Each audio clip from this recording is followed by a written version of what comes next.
அகர முதல எழுத்தெல்லாம் ஆதி பகவன் முதற்றே உலகு என்ற வள்ளுவன் வழியில் எல்லாம் வல்ல இறைவரை வணங்கியும் என்றும் இளமையும் செழுமையும் பழமையும் மிக்கதாக இருக்கக்கூடிய தமிழ் அன்னையையும் வணங்கி என்னுடைய உரையை தொடங்குகின்றேன்.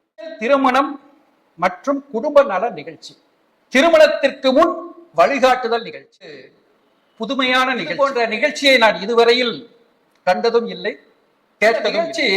இஸ்லாமிய திருமணம் என்னும் அன்பும் கருணையும் அமைதியும் நிறைந்த பிணைப்பு ஆகும். இந்த திருமணத்தை இவ்வளவு சிறப்புமிக்கதா கூறி இருக்கிறத பார்க்கும் போதே ஒரு ஒரு புனிதம், இது திருமணம் ஒரு புனிதமான செயல் அப்படிங்கிற மாதிரி சொன்னாங்க. அது போல இந்த நிகழ்ச்சியே ஒரு புனிதமானதான். இந்த எழுத்து விதைகள் தூவும் போது, இதயங்களில் தூவும் போது செழித்து வளர்வது சமுதாயம் சொல்லுவாங்க. டாக்டர் மூவா என்ன சொல்லியிருக்காருன்னா, நல்ல கருத்துக்களை இந்த சமுதாயத்தில் விதைத்து விட்டால் அது உடனடியாக முளைக்காவிட்டாலும் கூட ஒரு காலத்தில், என்றாவது ஒரு காலத்தில் முளைக்கும் என்று சொல்வார். இந்த நிகழ்ச்சியும் அப்படித்தான். 2022 22/11/2022 விடியல் சட்ட சேவை மையம் என்ற ஒரு நிகழ்ச்சியை நாங்கள் நடத்தினோம். நான் அதுக்கு பொறுப்பாளராக வந்திருந்தேன். நம்ம எல்லா மாவட்டங்களிலும் இந்த விடியல் சட்ட சேவை மையத்தை கொண்டு செல்வோம், அங்கு சட்ட விழிப்புணர்வை மக்கள் மத்தியில் ஏற்படுத்தி மக்களுக்கு ஒரு சட்டத்தின் பாதுகாப்பு கிடைப்பதற்காகவும் சட்டத்தின் உதவி கிடைப்பதற்காகவும் நாம் செயல்படுவோம் என்ற நோக்கத்தோடு அந்த விடியல் சட்ட சேவை மையம் என்ற அமைப்பை தொடங்கினோம். அது ரயில் நிலையம் அருகில் இந்த கோயம்புத்தூர்ல அண்ணாமலை ஹோட்டல்ல நடந்தது 22/11/2022. அதில் முன்னாள் நீதிபதி முகமது ஜியாவுதீன் அவர்களும் சிறப்பு விருந்தினராக கலந்து கொண்டார். மற்றும் நல்லோர் வட்ட பாலு ஐயா அவர்களும் மற்ற பல வழக்கறிஞர்களும் கலந்து கொண்டார். அந்த நிகழ்ச்சி நடந்த பிறகு நிறைய இடங்களுக்கு, நிறைய மாவட்டங்களுக்கு எல்லாம் போகணும்னு சொல்லிட்டு ஒரு 50-60,000 செலவு பண்ணி உமர் அவர்கள் ஒரு காரை கூட தயார் செஞ்சுட்டார். காரை தயார் செஞ்சது மட்டும் இல்ல, இந்த பவர் பாயிண்ட் பிரசன்டேஷன்ல இப்ப காட்டுறாங்க இல்லையா, அதுக்கு அப்பவே அவர் அடிகோலிட்டார். இந்த மாதிரி ஒரு பவர் பாயிண்ட் பிரசன்டேஷன் தயார் பண்றேன், சட்டத்தை பற்றி சட்ட விழிப்புணர்வை ஏற்படுத்தக்கூடிய பவர் பாயிண்ட் பிரசன்டேஷன் தயார் செஞ்சு அதை மாவட்டங்கள் தோறும் கொண்டு சென்று வழக்கறிஞர் மத்தியிலும் மக்கள் மத்தியிலும் கொண்டு செல்வதன் மூலமாக சட்ட விழிப்புணர்வை ஏற்படுத்தி மக்களுக்கு சட்டத்தின் உதவி கிடைக்க செய்ய வேண்டும் என்று அவர் அப்போதே மனதுக்குள் உள்வாங்கி கொண்டார். மனதுக்குள் ஒரு திட்டமாக தீட்டிக் கொண்டார். அதை அப்போது இருந்து அவர் கொஞ்சம் கொஞ்சமாக செயல்படுத்தி கொண்டே வருகின்றார். என்ன, அவர் சீனியர் அழைக்கிறார். இந்த சீனியர் ஒண்ணுமே செய்யல. சீனியர் வந்தாரு, ஒரு கூட்டத்தில் பேசினாரு, போயிட்டாரு, அப்புறம் ஒண்ணுமே பண்ணல. சரி, எல்லா மாவட்டங்களுக்கும் போற அளவுக்கு எனக்கு ஓய்வு பெற்ற காலத்துக்கு பிறகு அவ்வளவு தீவிர தன்மை குறைந்து விட்டது. ஆனாலும் அவர் விடல. அது எப்படியேனும் சிறப்பாக கொண்டு செல்ல வேண்டும் என்று அவராகவே விடியல் பவுண்டேஷனை தொடங்கி இருக்கிறார். கோயம்புத்தூரில் விடியல் பவுண்டேஷனை தொடங்கி அந்த செயலை தொடர்ந்து முன்னெடுத்து செல்ல வேண்டும் என்பதிலே உறுதியாக இருப்பதன் மூலமாக இந்த நிகழ்வை சிறப்பான முறையிலே ஏற்பாடு செய்திருக்கின்றார். திருமணத்திற்கு முன் வழிகாட்டுதல் நிகழ்ச்சி. இப்போது இந்த நிகழ்ச்சி நடந்தது அல்லவா, இந்த பவர் பாயிண்ட் பிரசன்டேஷன் சொல்லக்கூடிய இந்த நிகழ்ச்சி என்பது நான் பார்த்து பிரமித்து விட்டேன். மிக அருமையாக உமர் அவர்கள் தயார் செய்திருக்கின்றார். எனக்கு அப்ப தோணுச்சு, இது ஒரு சாதாரணமான விஷயம் அல்ல. நமக்கு பள்ளிக்கூடங்களிலேயே இந்த பாடங்களை நடத்தி விடலாம். குடும்பம் எப்படி நடத்த வேண்டும் அப்படிங்கிறதையே ஒரு பாடமா வச்சுட்டா இன்னும் சிறப்பாகவே வருங்கால இன்றைக்கு மாணவர்களாக இருக்கக்கூடியவர்கள் அல்லது இளைஞர்களுக்கெல்லாம் ஒரு சிறப்பான பாடமாகவே முகமது ஷாகீர் அவர்கள் மிக சிறப்பான முறையில் இந்த பாடத்தை எடுத்து சென்றார். மிக நிறைய நல்ல விளக்கங்கள் கொடுத்து உங்கள் மனதிலே நன்கு புரியும்படியில், தெளிவாக தெரியும்படியில் நல்ல வகையாக சொல்லி இருக்கிறார்.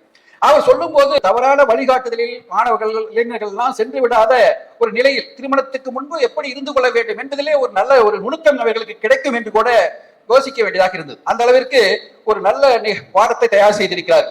ஃபெய்த், மொராலிட்டி, டிக்னிட்டி என்றெல்லாம் சிறப்பான முறையை சொல்லி அதுல 3 கான்செப்ட் அப்படிங்களா சொல்லி, அஃபெக்ஷன், மெர்சி, டிரான்ஸ்குவாலிட்டி, இதெல்லாம் அதனுடைய ஒரு கான்செப்ட் எல்லாம் சொல்லி சிறப்பான முறையிலே இந்த பாடத்தை இன்னும் முடியல. இந்த பாடம் சொல்லப்போன இன்னும் நிறைய மாணவர்களும் இளைஞர்களும் கேட்கணும், அதை பார்க்கணும்.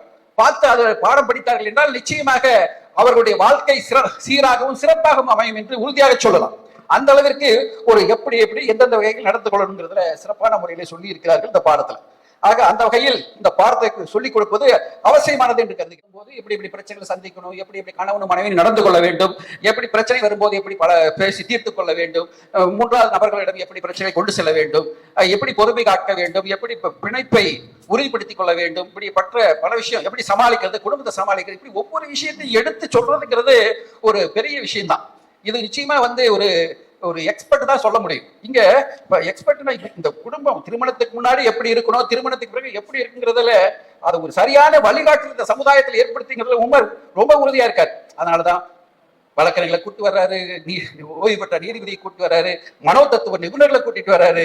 அப்படி பலரையும் கூட்டி வந்து இத நம்ம சமுதாயத்திலிருந்து இந்த சட்டப்படியான உரிமைகள் சொல்லி நீதிமன்றத்திற்கு போய் நின்று கொண்டிருக்கக்கூடிய நிலைமையை, சட்டப்படியான உரிமைகள் வேண்டாம்னு சொல்லல, அது நெகட்டிவ் ஆஸ்பெக்ட். ஒரு குடும்பத்துல கணவனும் மனைவி நன்றாக வாழ்வது என்பது ஒரு பாசிட்டிவ். அந்த பாசிட்டிவ்னஸ் தான் அவர் அதிகமா வலியுறுத்துறாரு. பாசிட்டிவ் இல்லாம போயிடுச்சுன்னு சொன்னா அந்த குடும்பத்துல பிரச்சனைகள் தோன்றி தீர்க்க முடியாதா போயிட்டா அப்புறம் போக வேண்டியதான் கோர்ட்டு. ஆனால் நீதிமன்றத்துக்கு போனால் அவர் சொன்ன மாதிரி விலைக்கு தெரியாத வழக்கறிஞர்கள் தான் சமாதானம் செய்து முடித்து இதை சரியாக தீர்க்க முயற்சி செய்வார்கள். மற்றபடி வந்தாங்களா சரி, இது எப்படி இன்னும் பிரச்சனை பெருசுபடுத்தி ஏதோ சொன்னாரு மூன்றாவது நபர் அவர் எல்லாம் கெடுத்து போட்டுருவான்னு இடையில ஒரு சொன்னார் இல்லையா, அந்த மாதிரி கெடுக்கிற வழக்கறிஞர்களும் நிறைய இருக்கிறாங்க. அவங்க கிட்ட போயிட்டு வச்சுங்க, உங்க பிரச்சனை சரியா தீராது, அது வேற விதமா போய் சண்டை சச்சரவுகள் அதிகமாகி குடும்பம் இல்லாமலே போய் குடும்பம் சீரழிஞ்சு போகக்கூடிய சூழ்நிலைகள் ஏற்படுத்தி விடுவார்கள். பேருக்கு ஏதோ உங்களுக்கு ஒரு விவாகரத்தோ ஏதோ பராமரிப்பு தொகையோ கிடைக்கிற மாதிரி சில ஏற்பாடுகள் செய்வாங்க. ஆனா அதுல அதை சாதாரணமா பேசி சரியான முறையில அவர் சொன்ன மாதிரி இந்த விடியல் பவுண்டேஷனுக்கு போனால் நீங்க உங்களுடைய பிரச்சனையை, குடும்ப பிரச்சனையை சரியான வகையில் தீர்த்து கொள்ளலாம் என்று அவர் சொன்னது போல இங்கு சின்ன ஒரு டீ சாப்பிட்டு முடிச்சுட்டு போற பிரச்சனையை நீதிமன்றத்துல போய் லட்சக்கணக்கில் செலவு பண்ணி கடைசியில அமைதியை இழந்து நிம்மதியை இழந்து நிற்கக்கூடிய நிலைக்கு நம்மளை தள்ளி விடுவார்கள் என்ற நிலை இருக்கிறது.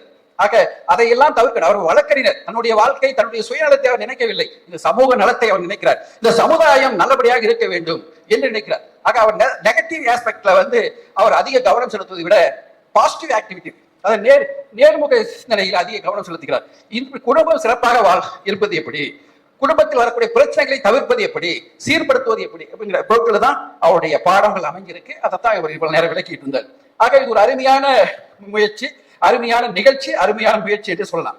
இப்ப குடும்பத்துல திருமணத்திற்கு முன்பு திருமணத்துக்கு பின்பு எல்லாமே என்னன்னா நம்ம மனசு எப்படி இருக்குன்னு சொன்னா ஆணும் பெண்ணும் சமம், அனுசரித்து வாழ்வதுதான் சுகம் என்ற எண்ணத்துல ஊறி போகணும். அந்த கருத்து மனசுக்குள்ள நன்கு வளரணும். அப்படி வளர்ந்துச்சுன்னு வச்சுக்கோங்க, அப்ப இந்த பெண்களை கொடுமைப்படுத்துறதுங்கிறதோ ஆண்களை அடிமைப்படுத்துறதுங்கிறதோ இப்படி ஒன்றும் வராது. ஒருத்தருக்கு விட்டு கொடுத்தல் என்பதுதான் வரும். விட்டு கொடுத்தால் கெட்டு போவதில்னு சொல்லுவாங்க இல்லையா, அது மாதிரி விட்டு கொடுக்குற மனப்பான்மை குற்றச்சாட்டுகளை அதிகமா குற்றச்சாட்டு எதுவும் பேசக்கூடாதுன்னு ஒரு கருத்து வந்தது.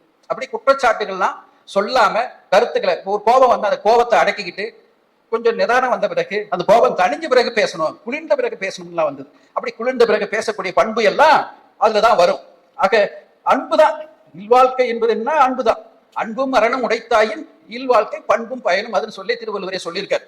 ஆக அறம் என்றப்பட்டதே இல்வாழ்க்கை அப்படின்னு ஒரு குரலையும் சொல்லியிருக்காரு. அறம்னு சொன்னா வாழ்க்கையில் கடைபிடிக்க வேண்டிய அறம் என்று சொல்வதே இல்வாழ்க்கை தான். ஆக இல்வாழ்க்கைங்கிறது ஏதோ சொல்ல போனா மற்ற எதிலையும் சொல்லக்கூடியதை விட இஸ்லாத்தில் இல்வாழ்க்கை பற்றி மிக அதிகமாக சொல்லியிருக்காங்க. எப்படி இப்ப இந்த பாடத்தில் வந்திருக்கிறது எல்லாமே ஏதோ உமர் தனிப்பட்ட முறையில அவரே கற்பனை பண்ணி சொல்லல, எல்லாம் இஸ்லாத்திலிருந்து எடுத்து சொல்லியிருக்காரு. ஆக இஸ்லாத்தில் ஒரு குடும்பம் எப்படி நடத்த வேண்டும், எப்படி எப்படி அனுசரித்து வாழ வேண்டும் எல்லாம் இஸ்லாத்து ஒன் பை ஒன்னா நிறைய சொல்லியிருக்கு. அதை நானும் பார்த்தேன். என்ன சொல்லியிருக்கு, நம்மளை வேற உமர் இவ்வளவு கஷ்டப்பட்டு வாங்க நடத்திருக்காரு, நாம என்னடா போய் பேசுறது அப்படின்னு சொல்லிட்டு இஸ்லாத்துல என்னதான் சொல்லப்பட்டிருக்குன்னு சொல்லி பார்க்கும்போதுதான் ஒரு மிகப்பெரிய ஒரு வாழ்க்கை புதையலாகவே இருக்குது, வாழ்க்கை நெறியாகவே இருக்கிறது என்பதை என்னால் பார்க்க முடிஞ்சது. ஆக நாம எவ்வளவு விஷயங்களை எது சரி எப்படின்னு பாக்குறோமோ அது எல்லாமே ஏற்கனவே சொல்லப்பட்டிருக்கிறது.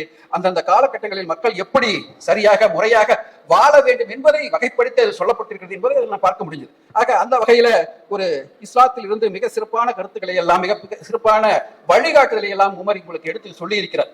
இந்த நம்ம சினிமா படத்துல பொதுவா இந்த மாதிரி பாடம் எல்லாம் இங்கேயும் நடத்துறது இல்லை. திருமணம் 3 கடமைகளுக்கான ஒண்ணு நம்முடைய ஆண்களுக்கும் சரி பெண்களுக்கும் சரி அவசியமான ஒன்று உடல் உறவு. அந்த உடல் உறவு தேவையை நிறைவு செய்வது என்பது முதன்மையான கடமையாக திருமணம் இருக்கிறது. அத உடல் உறவு பத்தி இஸ்லாத்திலேயே நிறைய சொல்லப்பட்டிருக்கு, பக்கமா இருக்கு, நீங்க படிச்சுக்கலாம். ஆக உடல் உறவினுடைய தேவை என்ன, எப்படி நிறைவு செய்யணும், கணவர் மனைவிக்கு எப்படி நிறைவு செய்யணும், மனைவி கணவருக்கு எப்படி நிறைவு செய்யணும் பற்றி நிறைய விஷயங்கள் இருக்கு. அதையெல்லாம் நீங்க அதாவது வந்து முதன்மையானது அது வந்து இந்த இளமையில் அந்த பருவத்தில் தீர்க்கப்பட வேண்டிய ஒன்று.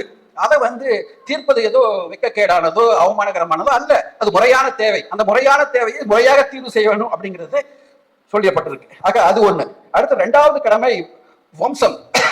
வம்சத்தை நமக்கு வந்து இயற்கை நமக்கு அந்த இந்த விஷயத்தை கொடுத்திருக்கிறதே, வாழ்க்கையை கொடுத்திருக்கிறது. வாழ்க்கையில் கொடுத்ததில் இந்த பாலியல் உறவுகளை ஏற்படுத்தி இருக்கிறது எல்லாமே என்னன்னா மனித குலம் தொடர்ச்சியாக சென்று கொண்டே இருக்க வேண்டும். உயிரினங்கள் தொடர்ந்து தோன்றிக்கொண்டே இருக்க வேண்டும். எல்லா உயிரினங்களும் தான், மனிதனுக்கு மட்டுமல்ல, அந்த எல்லா உயிரினங்களும் தொடர்ந்து வாழ்ந்து கொண்டே இருக்க வேண்டும், தொடர்ந்து வம்சம் வந்து கொண்டே இருக்க வேண்டும். அப்படிங்கிறது தான் இயற்கையினுடைய கட்டளை. அந்த இயற்கையின் கட்டளை நிறைவேற்றுவதற்காகவும் திருமணம் என்பது ஒரு கருவியாக அமைக்கப்பட்டிருக்கிறது. ஆக இரண்டாவது. மூன்றாவது சொல்ல போனா வாழ்க்கை, வாழ்வது. வாழுகின்ற பிறந்துட்டோம், வளர்ந்துட்டோம், உடல் உறவு முடிஞ்சா எல்லாம் முடிஞ்சு போச்சுன்னு இல்லை. நாம் இந்த சமுதாயத்துல வாழணும். நமக்கு உடல் இருக்கிறது, உயிர் இருக்கிறது, உள்ளம் இருக்கிறது. இந்த இதற்கெல்லாம் சில தேவைகள் இருக்கிறது. அந்த தேவைகள் நிறைவு செய்யக்கூடிய வாழ்க்கை என்பது வாழணும். பொருள் தேடணும், எல்லாமே வாழ்க்கைக்கு தேவையான பொருட்களை எல்லாம் தேடி அதை அனுபவிச்சு அது சந்தோஷம் காணணும், மகிழ்ச்சி காணணும். அதெல்லாம் இருக்கு. பசங்க குழந்தைகள்லாம் வந்துருது இல்லையா, அந்த குழந்தைகளுக்கு தேவைகளை நிறைவு செய்யணும். அதற்கு பிறகு வந்து நமக்கு உயிர்னு ஒண்ணு இருக்கு. அந்த உயிருக்கான நோக்கம்னு ஒண்ணு இருக்கு. அந்த உயிர் வந்தது ஏதோ சும்மா இல்ல, அது உயிரை தோற்றுக்கிறது எல்லாமே கடவுள் செயல்னு சொல்லி நீங்க ஏற்கனவே சொன்னாங்க இல்லையா. அது போல நம்ம உயிருக்கும் என்ன வேண்டும், அந்த உயிரும் சில கடமைகளை செய்து சில சேவைகளை செய்து இந்த மண்ணுலகில் இருந்து செல்ல வேண்டும். ஆக திருவள்ளுவர் கூட சொல்லியிருக்காரு. என்ன சொல்லியிருக்காரு? ஈதல் இசைப்பட வாழ்ந்தால் அது வல்லது ஊதியம் இல்லை உயிர்க்குன்னு சொல்லியிருக்காரு. ஆக உயிருக்கு ஊதியம் தரப்பட வேண்டும். உயிருக்கான ஊதியம் என்பது புகழ் தான். அந்த புகழை பெறுவதற்கு ஈதல் செய்ய வேண்டும். ஈதல் சொன்னா கொடுக்கிறது மட்டும் இல்லை, நம்ம வந்து சமுதாயத்தை கொடுப்பது எல்லாமே. கருத்தை கொடுக்கலாம், கரத்தால் உதவி செய்யலாம், நம்ம வந்து பொருளாலும் கொடுக்கலாம். பொருள், கருத்து, கரம், இந்த மூன்று விதத்திலையும் நம்ம சொல்லக்கூடியது எல்லாமே ஈதல் என்ற அர்த்தத்துக்குள்ள கொண்டு வந்துடலாம். ஆக ஏதாவது நல்ல கருத்தை சொல்வது கூட ஒரு அறம் தான். நல்ல கருத்தை சொல்வது கூட ஒரு அறம். ஆக நாம் பலவிதமான கருத்து ஈகையை செய்யலாம். அந்த ஈகை நாம் செஞ்சு அதன் மூலமாக புகழடைந்து செல்ல வேண்டும். அது நமது சமூக சேவை. ஆக குடும்பத்தினுடைய இல்லறத்தினுடைய மூன்று கடமைகளில் அதுவும் இருக்கிறது, சமூக சேவையும் இருக்கிறது. சேவைக்காகவே சேவையை வந்து ஒரு விழாவாக ஒரு நோன்பாக வைத்திருப்பது இஸ்லாம். ஆக பக்ரீத் என்பதே ஈத் என்பதே ஈகதான். ஈகை திருவிழா என்பதே இஸ்லாத்தில் தான் வருகிறது. அதே போல கட்டுப்பாடுகளை சொல்லக்கூடிய ரமலான் இதுவும் இஸ்லாத்தில் வருகிறது. ஆக இது போல வந்து நல்ல காரியங்களுக்கெல்லாம் இஸ்லாம் நெறிமுறைகளை வகுத்திருக்கிறது, விழாக்களை ஏற்படுத்தி இருக்கிறது. இதுவெல்லாம் நாம் கடைபிடிக்க வேண்டிய ஒன்றாக சொல்லப்பட்டிருக்கிறது. ஆக அது எல்லாமே இந்த குடும்பம் என்ற விஷயங்களுக்குள் வரக்கூடிய நல்ல நல்ல விஷயங்கள். ஆக அது போன்று வந்து நமக்கு அந்த திருமணம் மூன்று கடமைகளை நிறைவு செய்வதற்கு படைக்கப்பட்டிருக்கிற காரியங்களை செய்து கொண்டே இருக்க வேண்டும். அந்த நல்ல காரியங்கள் சமுதாய கடமைகளையும் குடும்ப கடமைகளையும் வீட்டுக்கும் நாட்டுக்கும் தனி மனிதனாகவும் நாம் நல்லதை செய்து கொண்டே இருக்க வேண்டும். அது செய்வதில் பலன் இருக்கிறதா இல்லையா என்பதை பற்றி இந்த திருமணம் என்ற இறைவன் கொடுத்த வரத்தை நாம் சரியான வகையில் பயன்படுத்தி நாம் நல்லதொரு சமுதாயத்தில் நல்ல மனிதர்களாக வாழ வேண்டும். அதற்கு இந்த விடியல் பவுண்டேஷன் உங்களுக்கு நல்ல வழிகாட்டுதலை செய்ய வேண்டும். அதனை நீங்கள் நல்ல முறையில் பயன்படுத்திக் கொள்ள வேண்டும் என்று கேட்டுக்கொண்டு எனக்கு ஒரு அருமையான நல்ல வாய்ப்பை அளித்த திரு உமர் அவர்களுக்கும் மற்றும் அன்பு உள்ளங்கள் அனைவருக்கும், அன்பு கொண்ட உள்ளங்கள் அனைவருக்கும் அனைத்துக்கும் என்னுடைய நெஞ்சம் நிறைந்த நன்றியை தெரிவித்துக் கொண்டு விடைபெறுகிறேன். நன்றி, வணக்கம்.